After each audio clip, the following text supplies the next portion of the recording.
Mesdames et messieurs, ravi de vous retrouver ce mardi 9 juillet 2026. Bonjour à chacun et à tous. Voici les titres de cette édition du Journal Parlé.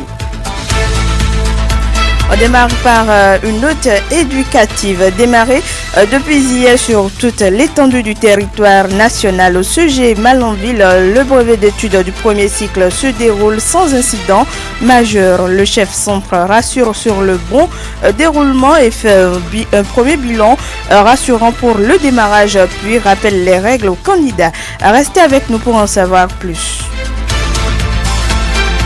Officiellement installé dans ses fonctions hier, lundi 8 juin 2026 à Parakou, le nouveau préfet du Borgou, Abdoul Chakour Assouman, a fait savoir les axes principaux de son action. Les détails sont à suivre également tout de suite. Et puis, parlons diplomatie, visite d'amitié et de travail du président de la République, Romuald Wardani, au Sénégal, au Mali et en Guinée-Bissau. À compter de ce jour, les détails sont à suivre dans le développement. À toutes ces informations viendront s'ajouter d'autres sans occulter en fin d'édition la revue de presse de Lukman Ouroucheou. Merci de vous installer confortablement. Sota Midi Magazine, le point de l'actualité de la journée sur ta radio. Sota FM, c'est maintenant et tout de suite. De nouveau, bienvenue à chacun et à tous. Je venais de l'annoncer il y a quelques instants au CEG Malanville. Les épreuves écrites du brevet d'études du premier cycle, session de juillet 2026, se déroulent dans le calme et la discipline. Quelques heures après le lancement officiel, le chef centre dresse un premier bilan plutôt rassurant. Présence effective des candidats, respect des consignes et déroulement normal des compositions. Le constat est globalement satisfaisant. On écoute Abdou Ganiou Massioudou. Je voudrais d'abord saluer votre engagement à vous tous qui nous avez accompagnés. La municipalité était représentée au lancement de la première épreuve. Hier, au cours de la journée, nous avons eu des disciplines comme communication écrite, ensuite lecture, et dans la soirée, nous avons histoire géo. Et tout s'est très bien passé, il n'y a pas eu de soucis. On pourrait craindre pour cette première journée-là des cas d'abandon, des cas d'exclusion, des cas de retard au centre, surtout dans l'après-midi. Dieu merci, pour l'instant, la situation est très aisée. Il n'y a pas de complications. Tout se passe très bien. On n'a pas eu d'abandon. On n'a pas eu aussi des cas de santé majeurs, parce que ça pourrait arriver. Nous sommes en période de moustique. Bon, Dieu merci, notre infirmier est là. Il n'a enregistré aucun malade pour l'instant. Nous allons souhaiter que ça se passe comme ça jusqu'à la dernière journée, par la grâce de Dieu. Donc toute la journée d'hier, tout s'est très bien passé. Ouais, tout le monde est là. Malgré ce démarrage satisfaisant, le centre a enregistré quelques difficultés liées aux pièces d'identification des candidats. Entre cartes oubliées ou cartes non valides, certains candidats se sont présentés dans les salles de composition. Le chef centre Abdou Ganiou Massioudou revient ici sur ces différents cas retrouvés au CEG Malanville. Quand je dis que tout se passe bien, on n'est pas au ciel. Et on a de petits soucis de cartes que nous avons contrôlés hier. Des candidats pour qui nous avons adressé des avertissements, qui pour des cartes non valides, qui pour des cartes anciennes, qui pour l'absence carrément de cartes. Donc hier, tôt le matin, nous avons mis en garde et dans l'après-midi, on a eu quelques-unes. Bon, il y a des cas de persistance. Je suis passé là ce matin, d'ici 10 heures, tout rentrera en ordre. Il y en a qui ont estimé qu'il suffit d'avoir une carte scolaire d'une année quelconque pour être accepté dans le centre. Ils ne savent pas que la carte doit être en cours de validité. Aujourd'hui, les réformes sont telles que c'est très facile d'avoir sa carte d'identité civile. Avec votre portable, vous lancez en moins de 5 minutes, vous avez votre carte. Donc ça ne se comprend pas qu'un candidat vienne au centre qui n'ait pas de carte, ça ne se comprend pas. Et c'est là où je voudrais être très très intransigeant. Ce matin, je crois que la situation est en train d'être contrôlée, c'est en train d'être géré. Nous avons deux catégories de candidats ici. Nous avons des candidats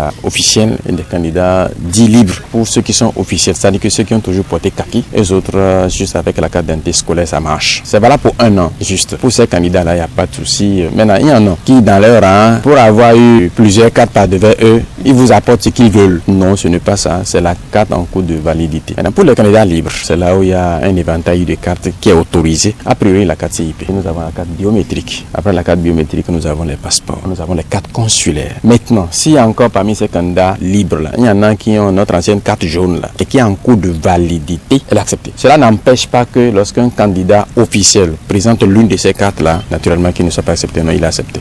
À l'endroit des candidats, le responsable du centre de composition, CG Malanville, a lancé un appel à la responsabilité. Il les exhorte à se conformer aux exigences administratives afin de ne pas compromettre leur participation aux épreuves. Extrait des propos de Abdou Ganiou Bassioudou, chef centre du CG Malanville.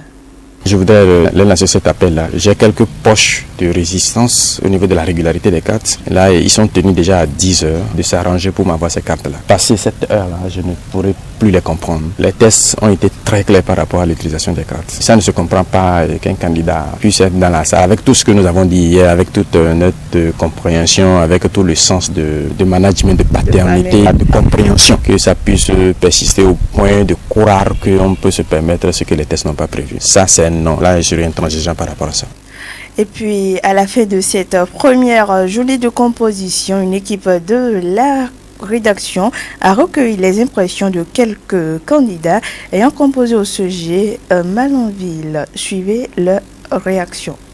On m'appelle Rousseau Soutimetavik. La matinée, nous avons composé l'épreuve de communication écrite et la lecture aux environs de 10 heures. Les épreuves étaient abordables. On avait déjà presque vu toutes ces épreuves en classe. Donc les épreuves ont été facilement comprises et ça a été abordable. Dans la soirée, nous avons fait l'histoire-géographie. Là aussi, c'était abordable. C'était très facile. C'était quelque chose à ce qu'on s'attendait. Ce n'était pas difficile. C'était facile. Chez moi, je n'ai eu aucune difficulté. Clément, ça a été une bonne journée. C'est tout ce qu'on a appris qui est venu en tout cas. Ça s'est bien passé. Moi, je m'appelle Badedi Aurélia Malène. Je suis candidate au CG Malanville. La journée, ça a été bonne parce qu'on a bien composé la communication écrite, la lecture et l'histoire géo. Quand même, on a fait de notre mieux. L'histoire géo, on a fait aussi de notre mieux, c'est bon. En histoire géo, il n'y a rien qui nous a bouleversé parce que c'était notre premier devoir. Là, on a révisé les cours, là, ça nous a un peu permis de faire ce qu'on peut faire quand même. On peut espérer quelque chose. Moi, de Florida Divine. Les épreuves étaient abordables. C'était pas trop difficile. Ceux qui étaient difficiles ne sont pas sortis. Je m'appelle Abdoulaye Malika, en classe de 3e. Cette journée a été bonne parce que les épreuves n'étaient pas compliquées. En communication, je n'ai pas eu de difficultés. En lecture, je n'ai pas eu. Mais en histoire, j'avais eu un peu de difficultés parce que je n'avais pas un peu appris ce qui allait sortir à la partie histoire. Ça ne me décourage pas parce que ce n'est pas la fin du monde. Et il reste encore des épreuves qui vont pouvoir me permettre de combler les notes qui restent. D'une information à une autre, nous sommes à présent à Parakou. Une nouvelle page s'ouvre pour le département du Borgou. La cérémonie de passation de charge entre le préfet sortant, Djibril Bamarsissi, et son successeur maître, Abdul Shakour Assouman, s'est déroulée hier lundi 8 juin 2026 à la préfecture de Parakou en présence des autorités politico-administratives, des élus locaux et des forces de défense et de sécurité du département. Dans son intervention, le nouveau préfet a d'abord rendu un vibrant hommage à son prédécesseur pour les nombreuses actions menées durant près d'une décennie à la tête du département du Borgou. Il a ensuite salué son engagement au service de l'État, son sens du devoir ainsi que les acquis enregistrés dans plusieurs secteurs du développement local. Suivez pour plus de détails Abdul Shakour Assouman, nouveau préfet du Borgou.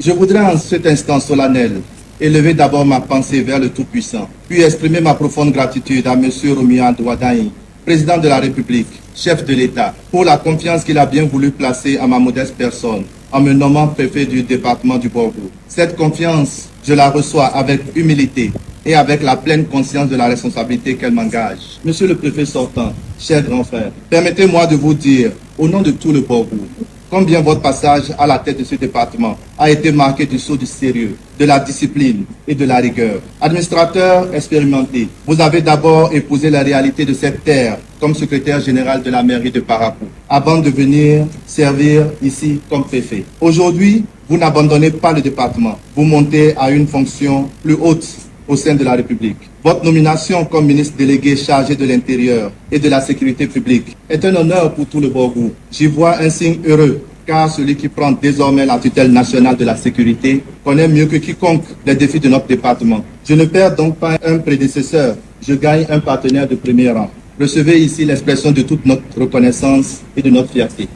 Le nouveau préfet du Borgo a également évoqué les défis qui l'attendent. Au nombre de ceux-ci figure le renforcement de la sécurité, la promotion de la cohésion sociale. Abdul Shakour Assouman qu'on écoute. Je prends aujourd'hui les rênes de ce département en pleine conscience de ce qu'il représente. Le Borgo n'est pas un département comme les autres, carrefour stratégique du septentrion, terre de brassage, d'histoire et de culture. Il porte une jeunesse croissante sur le plan démographique et sur les ambitions dans un monde où tout bouge à une vitesse impressionnante. Une diversité linguistique qui fait sa richesse et des communes pleines d'ambition. Mais il fait face aussi à des défis que nul ne peut ignorer. Les enjeux de sécurité de nos zones éprouvées, l'exigence d'une cohésion sociale toujours préservée et le besoin de développement qui touche concrètement chaque village et chaque foyer. Je n'arrive pas ici en tant qu'étranger. Je suis fils de cette terre, fils du Borgo. Et c'est un homme de droit, formé au dialogue, à la médiation et au respect des textes que j'aborderai cette mission de service. Mesdames et messieurs, la feuille de route, la mienne, ne sera pas seulement la mienne. Elle est d'abord celle que le chef de l'État a tracée pour le Bénin à travers son projet de société. Plus loin ensemble, notre département a, dans cette vision, une place de premier plan, puisqu'il forme avec la Liborie l'un des 6 pôles de développement appelés à porter la transformation de notre pays. En tant qu'autorité de tutelle, je voudrais vous rassurer que nous allons nous efforcer de tresser la nouvelle corde au bout de l'ancienne. À cet effet, je vous exhorte à garder le cap sur la dynamique de performance dans la gouvernance de vos communes respectives, de sorte que notre département soit toujours cité comme une référence. Ainsi, cette cérémonie marque le début d'une nouvelle étape administrative pour le développement avec l'espoir de voir se poursuivre les actions de développement au bénéfice des populations. Je l'avais annoncé en titre, le président de la République, Romuald Wardani, effectue à compter de ce jour une visite d'amitié et de travail en République du Sénégal, en République du Mali, puis en Guinée-Bissau. Ces déplacements s'inscrivent dans une tournée du chef de l'État auprès des États membres de l'Union économique et monétaire ouest-africaine qui partagent avec le Bénin une même monnaie et une même banque centrale, la Banque centrale des États de l'Afrique de l'Ouest. Le président de la République va s'entretenir avec les plus hautes autorités de ces pays des perspectives de coopération économique et commerciale, du renforcement de la solidarité entre les peuples ouest-africains et des questions de sécurité régionale. Après des étapes du Niger, du Burkina Faso, du Togo et de la Côte d'Ivoire, en début de mois, ces visites confirment la priorité que le chef de l'État accorde au dialogue avec les pays partenaires et à l'intégration au sein de l'espace ouest-africain. Mesdames, Messieurs, c'est le moment de prendre une petite pause. Sota Info Midi, le point de l'actualité sur ta radio. Et nous parlons cette fois-ci de la 16e édition de la Journée africaine des frontières. Elle est célébrée cette année sur le thème Population frontalière et sécurité nationale, construire ensemble des territoires résilients. Cette commémoration vise à transformer les espaces frontaliers du continent en de véritables havres de paix, de sécurité et d'intégration. À l'occasion de cette célébration, le ministre de l'Intérieur et de la Sécurité publique a laissé entendre un message. Retour sur le message de Djibril Maman Cissé, ministre de l'Intérieur et de la Sécurité publique. À l'instar de la communauté internationale, notre pays, le Bénin, célèbre tous les 7 juin la Journée africaine des frontières. Cette commémoration trouve son fondement dans la nécessité de valoriser les espaces frontaliers en les érigeant en de véritables havres de paix, de sécurité et d'intégration pour un développement économique, social, culturel et harmonieux. Cette célébration coïncide avec le 13e anniversaire de la Semaine béninoise des frontières que nous commémorons dans un contexte marqué par un accroissement de la réactivité des forces de défense et de sécurité et un renforcement de la résilience de nos communautés pour une gestion holistique des problèmes sécuritaires auxquels nous sommes confrontés dans la partie septentrionale de notre pays. Au plan national, plusieurs activités sont prévues pour marquer cet événement, dont entre autres l'organisation dans les communes frontalières de Kéru, Tchaourou, Dogbo, Savalou et Savé d'ateliers de sensibilisation sur le rôle de la BZF dans la construction de la résilience au sein des communautés, l'organisation de consultations médicales foraines dans la commune de Tchaourou, la sensibilisation des acteurs universitaires sur les facteurs de vulnérabilité et les mécanismes de résilience communautaire. Béninoises, Béninois, la journée africaine des frontières constitue une belle opportunité pour rappeler à la communauté africaine que, loin d'être de simples lignes de démarcation, les frontières doivent servir de passerelles et d'interconnexion entre les communautés. C'est également une occasion pour inviter les États à raffermir la coopération et à valoriser pleinement les bénéfices de l'intégration africaine. Par ailleurs, il exhorte l'ensemble des acteurs concernés par les frontières à redoubler d'efforts afin de renforcer les mécanismes de plateforme de coopération. Extrait des propos du ministre de l'Intérieur et de la Sécurité publique, Djibril Maman Sissé. Permettez-moi de rappeler que la consolidation de la sécurité dans les communautés riveraines des frontières demeure une condition sine qua non pour garantir un développement serein et durable. À cet effet, j'exhorte l'ensemble des acteurs concernés à redoubler d'efforts afin de renforcer, au besoin, les mécanismes, ces plateformes de coopération, de concertation et de communication, véritables leviers de paix et de stabilité. Chers compatriotes, le thème de cette année vise également à sensibiliser les décideurs, les partenaires au développement, les chercheurs, les acteurs frontaliers, ainsi que l'opinion publique sur l'importance d'une gouvernance maîtrisée des frontières, gage de stabilité, de cohésion sociale pour atteindre l'ambition d'une Afrique durablement affranchie des conflits. La stabilité, la cohésion sociale et le développement durable doivent ainsi s'inscrire dans une dynamique à la fois simultanée et continue afin que l'initiative de l'Union africaine, faire taire les armes, devienne une réalité tangible sur l'ensemble du continent. Au Bénin, sous le leadership du président Romuald Wadagni, le gouvernement s'est résolument engagé à travers le programme de gestion intégrée des espaces frontaliers à réduire les vulnérabilités des populations frontalières et à consolider leur résilience. Plusieurs projets et programmes seront orientés vers nos frontières pour accroître le vivre ensemble et le sentiment d'appartenance à la nation. Enfin, je saisis cette opportunité pour réitérer ma profonde gratitude à l'ensemble des partenaires techniques et financiers pour leur appui constant et leur contribution déterminante. Dénivelé de l'information du fardeau aux solutions des aliments salubres partout. C'est le thème retenu pour la célébration de la 8e édition de la Journée internationale de la sécurité sanitaire des aliments, commémorée le 7 juin de chaque année depuis plusieurs années. Cette célébration vise à sensibiliser le public aux dangers liés aux aliments contaminés. Elle a pour but de promouvoir des pratiques pour prévenir les maladies d'origine alimentaire et d'encourager les gouvernements et les industries à garantir une alimentation saine. À la veille de cette célébration, le secrétaire général du ministère de l'Agriculture, de l'Élevage et de la Pêche a livré un message. On écoute Madeleine Baquet-Tonkara.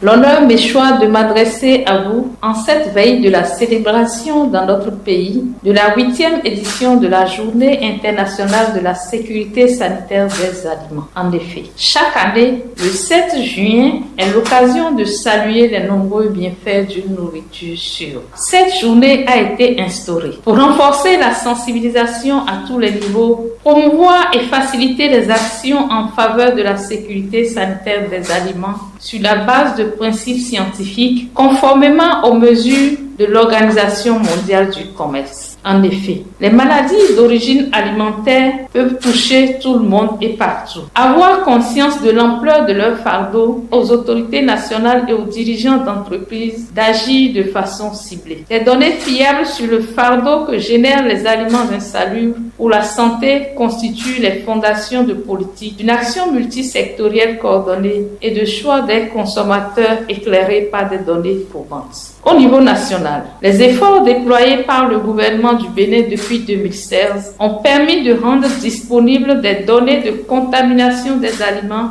à travers l'élaboration et la mise en œuvre des plans de surveillance et de contrôle des contaminants dans les aliments d'une part et des données sur les maladies d'origine alimentaire d'autre part sur toute l'étendue du territoire national. Ces données servent de base pour l'élaboration des stratégies publiques, des normes et réglementations en matière de sécurité sanitaire des aliments et de préservation de la santé des consommateurs.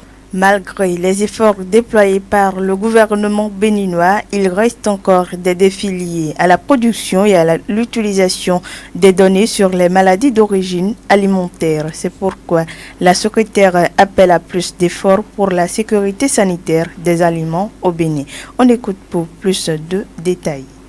Le ministère de l'Agriculture, de l'Élevage et de la Pêche va poursuivre ses efforts aux côtés des autres parties prenantes sur la sécurité sanitaire des aliments pour rendre sa contribution plus efficace de manière à créer davantage de synergie entre les mécanismes de production de données de consommation des aliments et ceux relatifs aux données sur les maladies d'origine alimentaire, de rassurer les consommateurs sur la sécurité sanitaire de leurs aliments et de gérer les nouveaux risques. Un engagement durable, soutenu par des données scientifiques solides, peut aider à réduire le fardeau des maladies d'origine alimentaire grâce à des solutions concrètes. Tous les maillons de la chaîne alimentaire, depuis les agriculteurs et les producteurs jusqu'aux consommateurs, en passant par les transporteurs, les détaillants, les inspecteurs de la chaîne alimentaire et les cuisiniers peuvent tirer parti des données scientifiques et d'orientation claires relatives à la prévention de la contamination et des maladies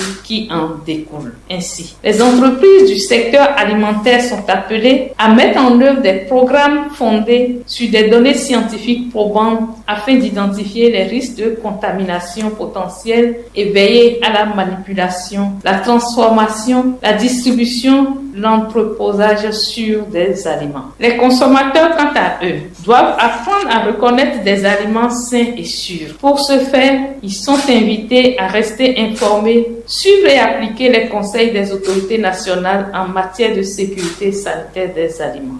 À cet effet, elle lance un appel pour plus de responsabilité des acteurs intervenant dans le domaine de l'alimentation. On écoute Madeleine Baquet-Tonkara.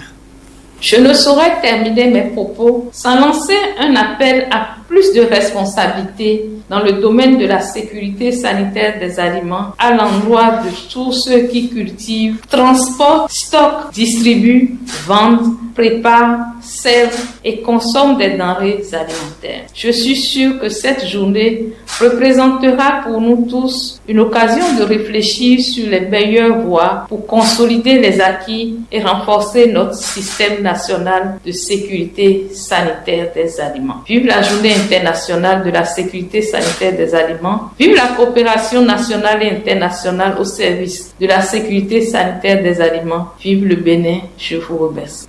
Mesdames, Messieurs, à présent, je vous invite à suivre la revue de presse de Lukman Woruchewu.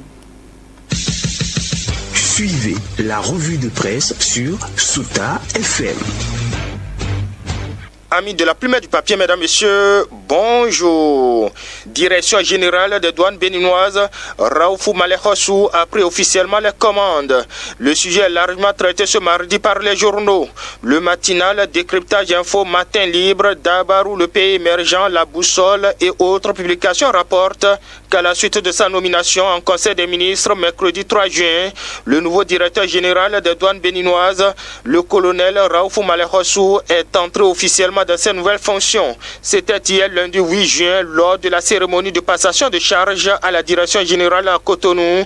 Précise le matinal qui souligne que la dite cérémonie s'est déroulée en présence de la directrice générale sortante Adijatou Hassan.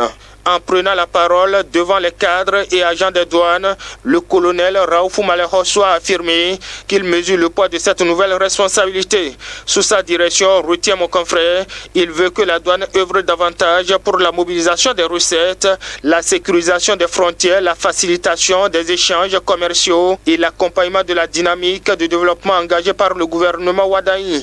Alors, résume en titre le télégramme, Raoufou Malehossou prend les commandes de la direction générale des douanes avec 4 priorités pour transformer l'administration douanière. Et de la douane, Dabarou nous conduit à la préfecture du Bourgout. Là-bas, informe le journal, Abdou Chakoul Assouma Naro est officiellement investi dans ses fonctions de préfet du Borgou. Le journal relate le déroulement de la cérémonie de passation de charges entre le nouveau préfet et son prédécesseur Djibril Mama Cissé, nommé ministre. Ma porte sera ouverte, mon oreille attentive et mon engagement entier, déclare le nouveau préfet cité en manchette par le quotidien. Oui, je ne promets pas l'impossible, mais le travail, dit cite Abdou Chakoul Assouma Naro, repris également par Matin Libre qui indique qu'à l'occasion, Émile Nyolonfo, directeur de cabinet représentant le ministre chargé de la décentralisation et de la gouvernance locale, a salué le parcours remarquable de Djibril Mama Cissé, préfet sortant dans ce département stratégique. Avant de prononcer l'installation officielle de Maître Abdou Chakoul Assouma Naro, il a félicité le nouveau préfet et lui a rappelé l'étendue de ses responsabilités dans les 8 communes en l'exhortant à poursuivre les efforts de développement dans le respect de la vision du chef de l'État, détaille Matin Libre. Et parlant du chef de l'État ainsi dans le reste, en haute diplomatie, Décryptage Info rapporte que le président Roumiad Ouaddaï poursuit sa tournée régionale. Le président béninois est attendu dans 3 autres pays, fait savoir le journal. Sénégal, Mali et Guinée-Bissau. Le quotidien, tout comme la boussole, annonce que le président Roumiad Ouaddaï se rend dans ces pays dans le cadre de sa tournée diplomatique régionale. De quoi séduire les démocrates. Matin Libre rapporte que dans un communiqué, le parti d'opposition, les démocrates, affirme avoir pris connaissance de l'installation à Niamey d'un comité mixte d'experts nigériens et béninois chargé d'examiner les conditions de ouverture de la frontière Bénin-Niger. Le parti accueille favorablement cette démarche qui consacre, selon le Canard, le dialogue, une voie qu'il a toujours défendue dans le règlement des différends et crises qui touchent les peuples. Dès lors, résume mon confrère, le parti Les Démocrates félicite le gouvernement du président Roumiad Ouaddaï pour cette volonté de privilégier la concertation et encourage la poursuite des efforts engagés. Et dans les dernières secondes, brevet d'études du premier cycle BPC 2026, la phase des épreuves écrites de cet examen national a démarré hier lundi 8 juin sur toute l'étendue du territoire national. Le ministre Clément Kouchadé lance les épreuves à Cotonou, rapporte le Chasseur Info. Et dans le département du Mono, le préfet Bienvenu Mélorin a lancé officiellement les épreuves à Comé. Un démarrage réussi, décerne Matin Libre qui note cependant des difficultés chez des candidats handicapés.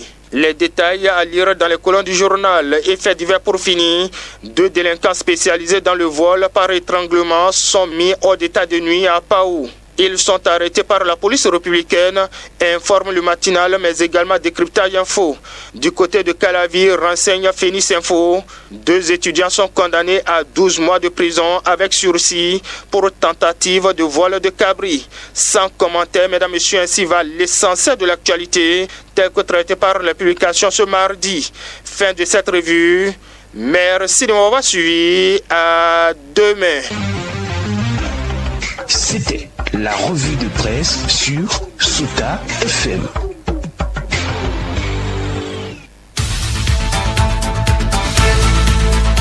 Mesdames et messieurs, voilà qui vient mettre un terme à cette randonnée formative. Merci à chacun et à tous pour l'écoute attentive. La présentation, je suis Dorcas Orisha, mise en nom d'Aboubacar Doko et à l'édition Mokshidat Adamou.